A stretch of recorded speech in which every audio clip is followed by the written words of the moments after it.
how far can he get outside the door? How can I run? Can I chase him down the street?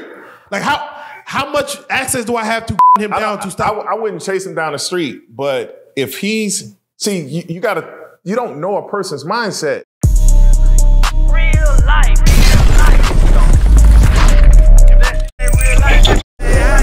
It ain't real life. Just ain't real. Real life street stars. You know what time it is.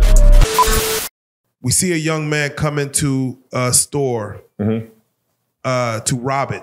Oh, I saw that. He did rob it. He did rob it. He turns out he had a fake gun. Yeah.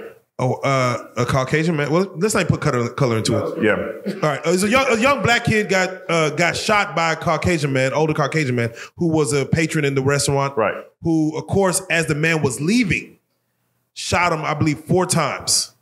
And then as the man fell to the ground, shot him 4 more times. Shot him 4 more times while he was on his back. Here's and then left the scene. Here's the issue with that. We see all these movies and we see TV and all this blood come out when people get shot and all that. That's not how it works unless you get shot in the head or unless you get shot with something really big, like a rifle round or something like that. So when like I said earlier, your goal is to stop the threat when someone is trying to assault you or whatever. So the thing about that situation is the guy shot him 4 times to make him drop. Right. If he was still holding the gun, he could have turned around and shot the guy when he went to go grab him to get everybody's property back. He could have turned around, shot him in the face or something. Right. So to walk up on him and shoot him 4 more times, think about it. I mean, if it was your grandmother, mother, or something like that, and you're trying to stop the threat and you don't know, like... Yeah, you don't know what he has. He could have his... How many times did Tupac get shot and live the first time? You know what I mean? So, no, wait. A lot of people getting shot 9 times and live. Yeah, it's people that's actually... I got a buddy that got shot in the head and the bullet rang around his head. And wow. He's fine. Moving around today? Oh, he's good. He working everything. He's good. You wouldn't even know he got shot. Oh man, super. Yeah. Yeah, nah. He wasn't even hiding nothing. It's just how the bullet. Where's his Bible at? Because I need that same copy. I need that same copy. He go to church.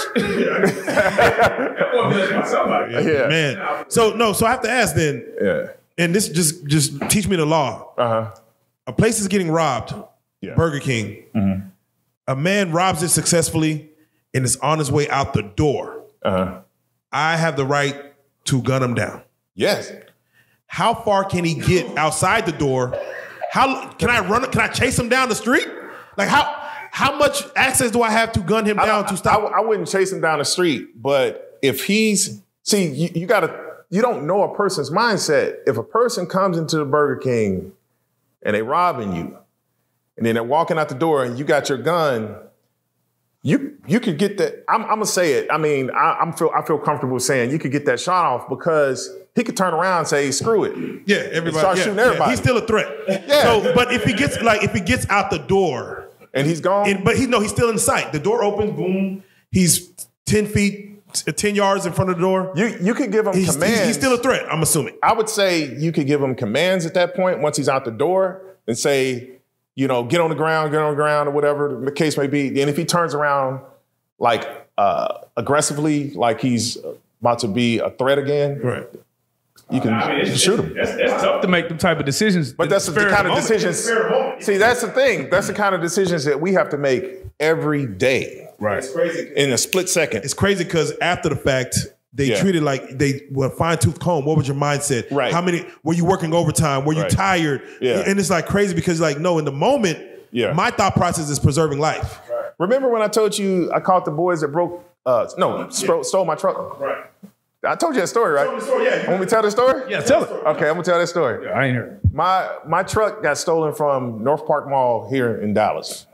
And so you can't wait. So paint the picture. You come out with the bags like you just got some fly shit. I went to dinner. Come out. Wait, you went to dinner with a girl? Family. Oh, okay. So you went with family. Yeah. You come out with the family. Yeah, come and out the with the shit family. is just gone. And not only my truck was gone. My truck's a Silverado.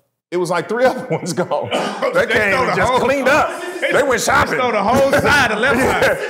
Okay. Yeah. So what is like the kids saying like, Daddy? No, it wasn't. Oh, My kids are grown. Okay. No, it wasn't like that. It was older family. So I was like, "Man, my truck is gone." And then this Hispanic guy, he was like, "Your truck gone too?" Oh, so you got the trouble bond right Yeah, there. so I was like, damn, man. So I'm fuming. I'm calling OnStar. They giving me a hard time. And I was cursing them out because they giving me such a hard time to start tracking the car. So I called one of my buddies, and it's a certain kind of system that I'm not gonna mention. Wait. So the police don't call the police? Right. You call your homie. No. My bad. Hey. You're right. Hold on. Yeah, You're right. yeah. I did call the police first. Okay. And I was like, it's me. Like, send somebody quick. Yeah. You know? Hey, I know that bullshit y'all be doing. No, put Johnny on that Stop one. eating. How quickly do the police pull up? How quickly do the police pull up for the police? Pretty fast. Yeah. Like, Then you don't they get mess the other around. line. No, this me. Yeah. Pull So- up, nigga. Meet me down, Steph. So the officers, yeah, that's right. I did call the police. The officers came, and even OnStar was giving the officers a hard time about tracking the car. So I called a buddy of mine, and he put my license plate in a certain system that hits all around the city. That's what I'm telling y'all, man. You just not gonna outsmart the police. Yeah, if they want you, it's a wrap. Yeah. If they want you, it's over with. Yeah. So what happened was, 2 days later, they say, hey, we got a hit on your truck. And I said, where is it? And they told me, Oak Cliff. And so that nigga stole this shit from North Dallas. I was like, all right. So I get with my brother, and he's not police, but he got a gun on him. You know, I got my gun.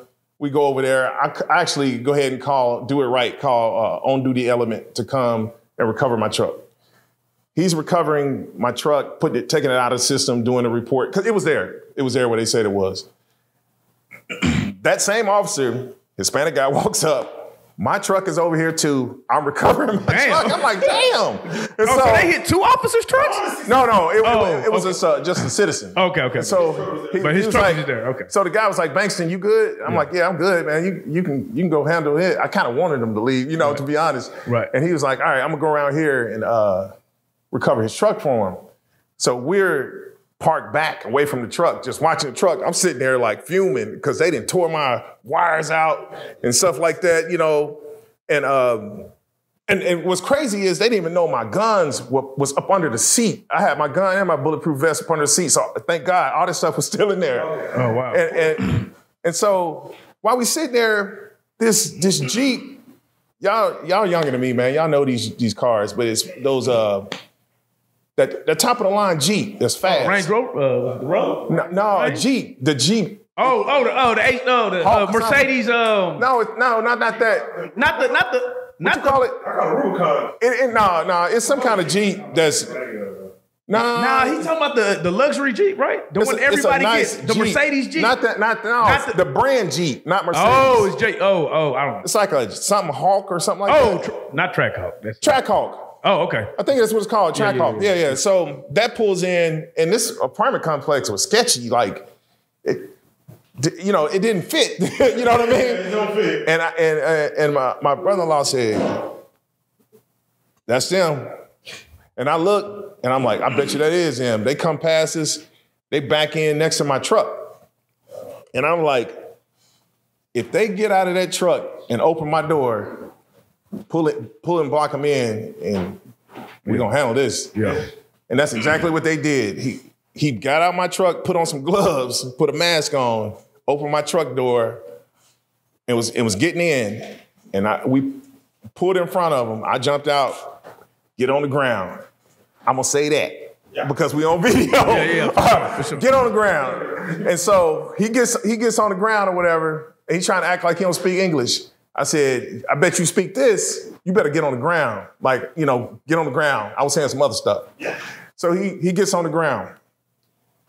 I'm calling because my radio that was in the truck was dead. And I think that was one of the things that scared him, that my body mic radio was in the truck and it was still on. Yeah. So they probably heard the dispatcher talking when they were driving my truck around. It probably scared them.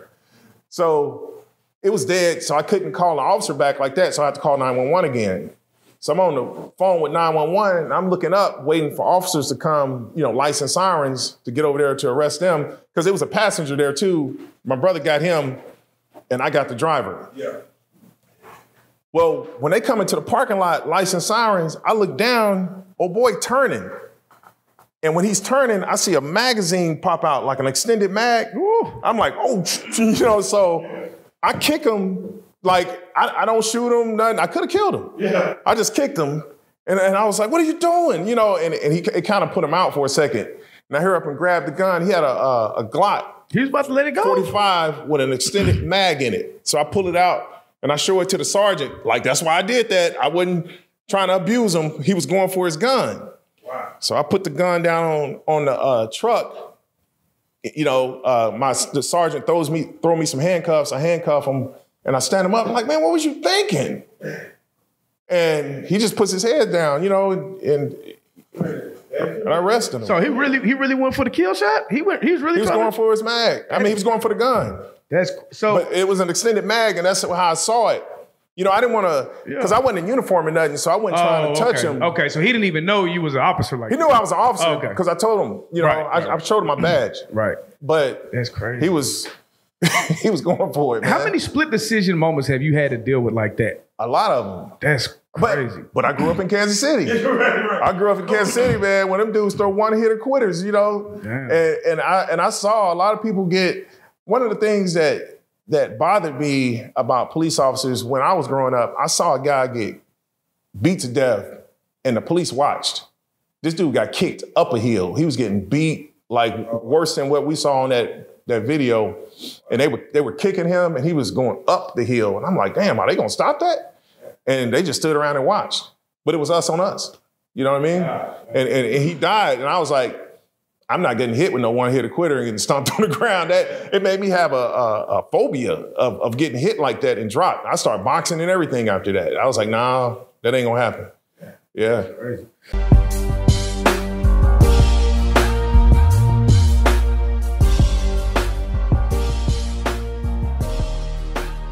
Shout out Reallyfe Street Starz, nigga.